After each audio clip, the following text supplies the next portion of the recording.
bizə müraciətlər daha çox zorakılıq istiqamətində olurdu.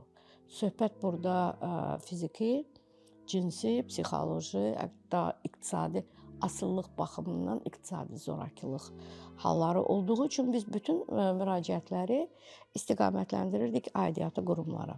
Bizə yerləşdirilən uşaqların, qızların bir çoxu ilə artıq təhqiqatlar başlayırdı. Onlar zərər çəkən kimi qiymətləndirirdilər.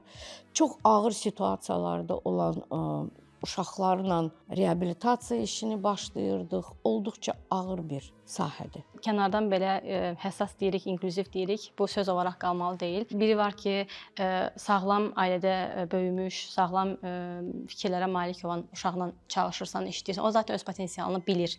İnanır ki, nəsə edə bilər və bilir ki, onun ətrafında ona inanan bir ailə, bir dəstək, valideynlər var. Amma bir də var ki, yəni hələ ümumiyyətlə həyat missiyasının olduğunu başa düşmür, özünə inanmır, zaten dəstək də yoxdur.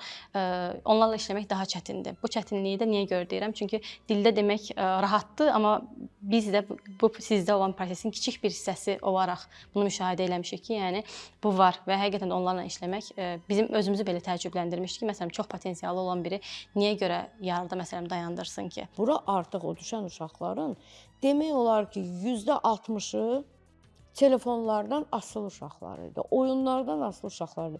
Heç yadımdan çıxmaz, bir qızımız var idi, deyir ki, nə olar, qoy bir dənə əlimi belə sürtüm də. Demək, bunun artıq asıllığı var. İndi o qız ən uğurlu qızdır. Kitaba heç yaxın, bilirsiniz, ancaq kitab onun üçün nədir? Çox vacibdir. Telefona yaxın da getmir. Mənim deyir, başıma gələnlərin hamısı mən boşluq olub. Özü bunu etiraf eləyir. Mən deyir, nə qədər evdə oturum, hansı divara baxım? Mənim axı bir əyləncəm yox idi. Mənim axı bir kurs dairəm yox idi, marağım yox idi. Mənim bir fəaliyyətim yox idi. Mən bir dərnəyə getmirdim. Mən məktəbə də getmirdim. Və bu dəqiqə bizim bir qızımız var, 16 yaşında. Qız bilirsiniz nədir? Bacarığının üstü. Amma oxumamışdı. Yarımçıq idi təhsili.